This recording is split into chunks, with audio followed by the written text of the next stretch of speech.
today's snacks will be sticky rice or Biko with violet glutinous rice or Tapol with our beautiful mangoes. So join me and I will show you how to make this beautiful Biko. So I'll be using 1 cup of this glutinous violet rice. This is really good. I tried this one before. This is from Jordan Farms. So we have to soak it overnight before we mix it with our white glutinous rice because this is very good.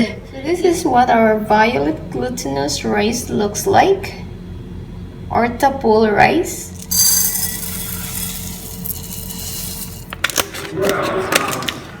So I'll be using this Mama fresh gata.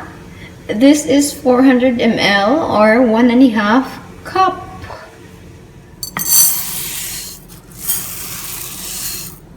Two cups of glutinous white rice. 2 cups of brown sugar. 1 cup of water. After 3 hours, here's our Tapol.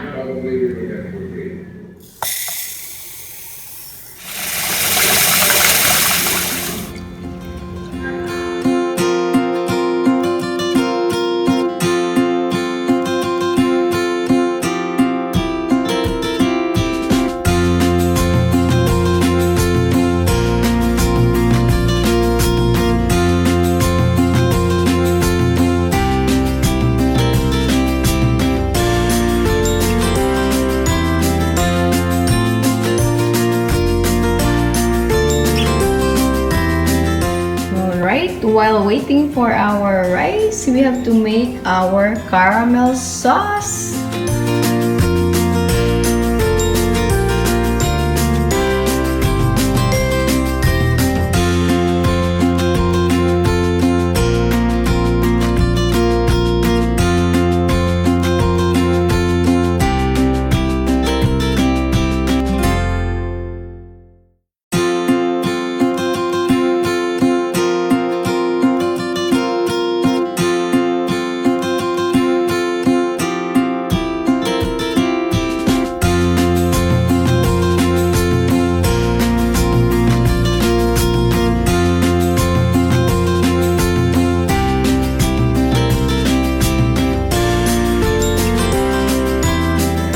Ready to put our rice mixture here.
Ready.